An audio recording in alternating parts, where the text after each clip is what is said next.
Not good. Not good at all.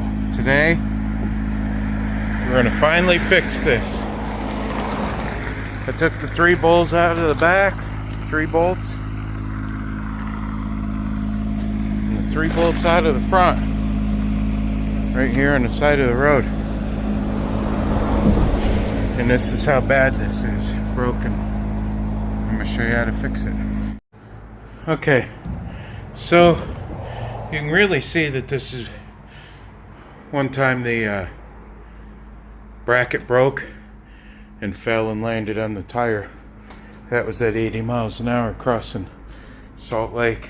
But you can see this is repaired once. You can see this patch going over here. So what we're going to do is we have to strengthen it back up. So I'm going to try to put a piece of board in here somehow.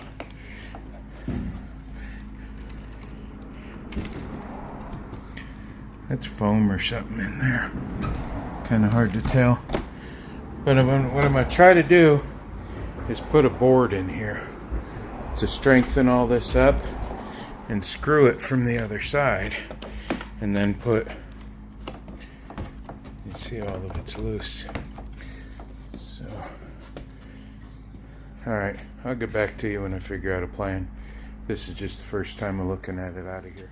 Alright, I'm not sure how well this is going to turn out, but we don't always get nice warm shops to work in and all that fancy stuff. So I found these boards underneath my trailer, and you can really see how off this section is here. But these are the boards I'm going to use to brace this up. I have like 2 or 3 inches between the floor, between this and the tire, so I'm not worried about that clearance here. What we need to do is get this stuff glued back down. So what I'm going to do is pull it apart, and I'm just going to take some old fancy liquid nail subfloor glue.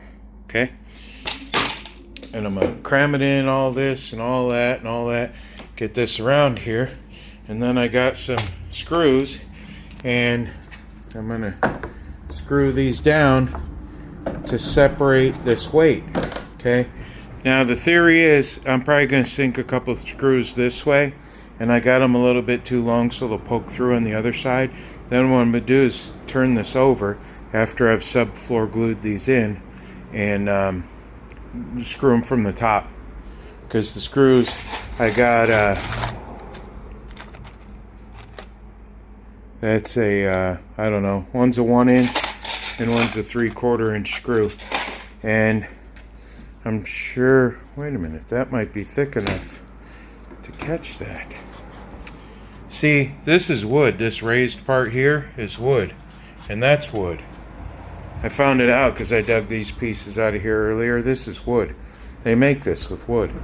So it looks like what I'm going to be able to do is screw these down with subfloor glue, and that's going to provide strength. So I'm going to probably do that now, and then it's probably going to be morning before I give an update. Morning, everybody. This is what I did last night. Oh, that stuff don't dry. I thought it dried quicker than that.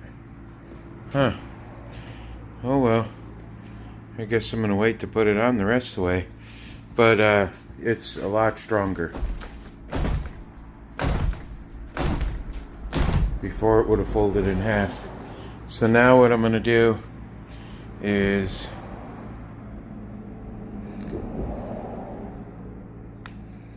I'm going to put some fiberglass mat right here on all this. Right here. And probably pour some resin down here. And maybe put some fiberglass mat on here. Yeah. That's what I'm going to do. Then I'm going to flip it over and do the top side. But I put a lot of screws and they weren't long enough. I should have got longer. The 1 inch ones, I had to sink them down in. Some of them came through on the other side, but that's going to be okay. But it's going to work for a little bit. Really, it only needs to last a short amount of time. This is just temporary till I get my new ones. Okay, so next step was you take some of this resin, some of this hardener, and I mixed it in the lid. And then I cut strips. It's hard to see. This fiberglass mat cloth. I cut strips about yay wide and about as long as these scissors. And you soak it in the resin, and then you put it in there. You can kind of see some of it. But the resin and the mat, that's all this is to begin with. This is fiber, that's all, this whole fender is made of that rat and that resin. So now I'm waiting for this to dry up a little bit. The resin puts its strength so it holds it together. Once this dries some, gets a little bit tacky, I'm gonna flip it over and so you can see that's how the mat looks. All this is mat and resin. So we're just basically repairing it. So I'm gonna let that dry up a little bit so I can flip it over and then not have it drip on my floor. But hopefully I put enough hardener in. I put in 18 drops for a you know, about third of that cup, third of that full 18 drops. So as soon as it dries enough that I can flip it over, I'm gonna start working on the other side. You know what? I cut up some more of this fiberglass mat and put it in here just to get a little bit more, but it's not drying that good.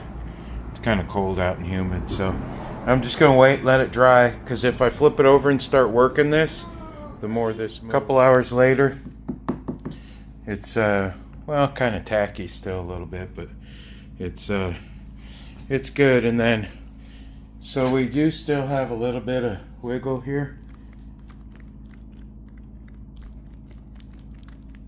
but it's not all the way dry. It's dry enough though. I think I'm gonna work on it.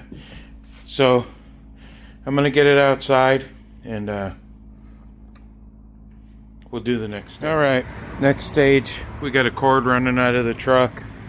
They're pretty, I mean, there's a little bit of wiggle.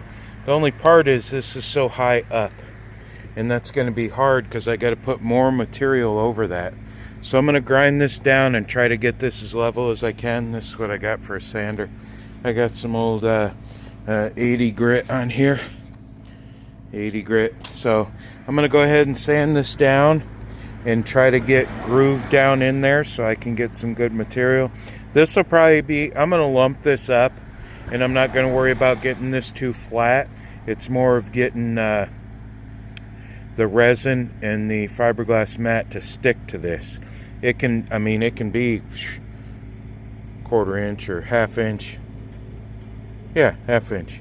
I don't even care if it's a 1/2 inch high up here, as long as once we get up here, you can't have it too much more than this because the truck really does hit on here. Maybe I'll see about getting my grinder down. Okay, here we go. Okay, started raining outside. I put some of this in the middle, has 4 or 5 layers. You see the webbing in there? That's the dried mat.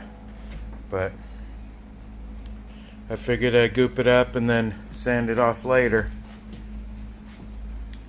I got some over here. I'm hoping it works in good enough. I don't know if it's gonna dry. It started raining, so I believe I got it to the crack. And then what I'll do is when it dries, then I'll take some fiberglass reinforced body filler, and then I'll just probably knock some of the high stuff off this, just, you know, a minute, and then just smooth over. The Bondo will probably be from here out to here and around out to here. I'm just gonna cake it up, try to make it pretty thick. I got it sanded down with 80 grit, but it doesn't seem to be that great, so hopefully I can get it ground down enough to adhere, because otherwise it's just gonna flap. So okay, I'll update. I don't know if it'd be today or not. Got to load tomorrow, so I don't know. We'll see.